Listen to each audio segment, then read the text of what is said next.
I'm Leslie. And I'm Kenny. I'm Anna. I'm Nee. I'm Emily.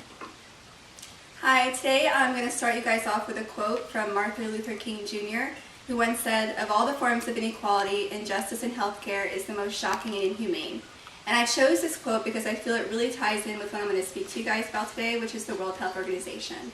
And I got my source from changingthepresent.org. So for today's speech, I'm going to use the following sources. The first source is from changingthepresent.org, and the second, third, and fourth is from the World Health Organization. Also, the fifth, sixth, seventh, and eighth sources are also from the World Health Organization. The ninth is from the United Nations.org, and I also used the World Health Organization once again. And then for the following quotes, I used changingthepresent.org. And the images I used in my presentation are from GoogleUserContent.com, TheAtlantic.com, UgandaRuralFund.org, and ClimateChangeKnowledge.org. So hi, my name is Emily Hardy. Today I'm going to speak to you guys about the World Health Organization. The three main points of my speech are the history of the World Health Organization, the purpose of the World Health Organization, and current projects within the organization. So I want to start off with a quote that the World Health Organization declared back in 1948 when the organization was first started. And they declared that health is a state of complete physical, mental, and social well-being, and not merely the absence of disease or infirmity. And even today, this definition is used as the baseline definition of health. And I got my sources from the World Health Organization. So for my first main point, the history of the World Health Organization. So WHO was founded on April 7th, 1948. The date is actually now celebrated as World Health Day.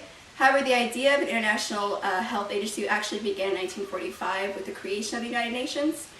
Diplomats really wanted to create a global health organization that strove for the achievement of universal health equity. And since its foundation, WHO has really made great strides in controlling global diseases and threats, including polio, smallpox, and TB. And actually, regarding smallpox, the WHO vaccination program of 1967 completely eradicated smallpox by 1979, which is only 12 years later. So such efforts, in addition to others, have really made WHO into one of the most prestigious health agencies of all time.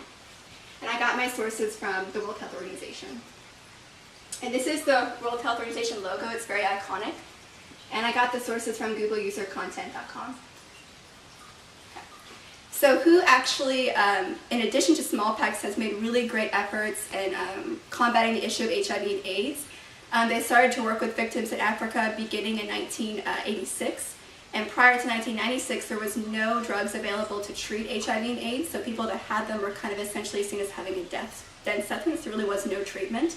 So actually, during a conference in 1986, the director at the time of WHO, Dr. Hoffman Meyer, stated that we basically stand nakedly in front of a very serious pandemic, as mortal as any the world has ever seen before.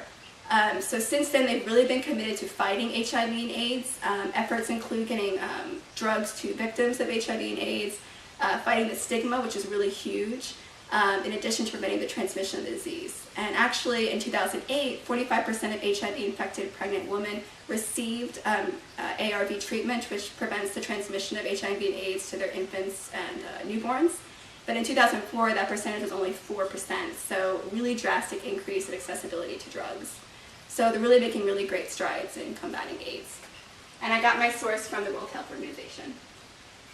And on to my second main point, which is the purpose of the World Health Organization. So formally, WHO is defined as being a specialized agency of the United Nations, concentrating on achieving health and providing treatment, carrying out programs to control diseases, and really basically improving the quality of life for people everywhere abroad.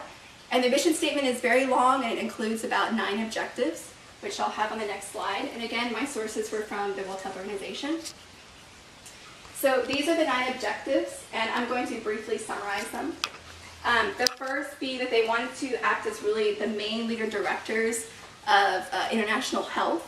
And they wanted to provide technical cooperation. They wanted to aid countries upon request, so never forcing themselves on a country if they wanted aid. They also provide assistance in times of emergencies. They stimulate the advancement of treatment of different endemic diseases. They also are really big on research and improving various health factors, including nutrition and housing, in addition to basically improving the standards of teaching for health.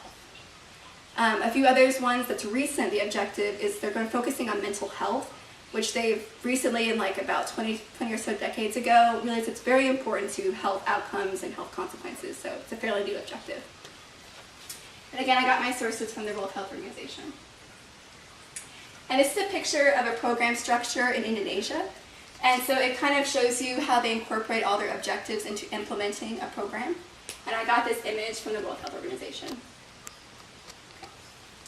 So as stated earlier, one of their objectives is they want to provide assistance during times of national emergencies to various countries, and they have done this to various countries, including Afghanistan, former Yugoslavia, South Korea, Iran, and efforts to eliminate even modern emergencies such as civil-related disputes continue even today in countries such as Syria, Africa, and Haiti. And again, I got my, and this picture, is a graph of total health expenditures versus child mortality rate reductions in different countries. And up here you can see Rwanda has had a huge reduction in child mortality, but this relationship is not linear, so they did not spend a lot of money to achieve this result. And I got my sources from the World Health Organization and Atlantic.com. So WHO actually, another one of their objectives, like I said, was they wanted to improve various health factors, including sanitation, nutrition, housing. So one really great example of their efforts to improve sanitation, particularly the access to safe drinking water, was actually in Uganda. So they began efforts to improve the quality of water in Uganda back in 1990. And at that time, only a very small fraction of the population had access to any amount of clean water. But now the GNP is estimated that about 72% of Uganda's citizens do have access to some form of improved water source, whether it be a well or people actually come in and provide them with water. And they've achieved this through various methods, including wastewater treatment, public policy, and education. Education being huge because prior to their involvement, such negative health behaviors like open defecation were openly practiced and very detrimental, obviously, to sanitation.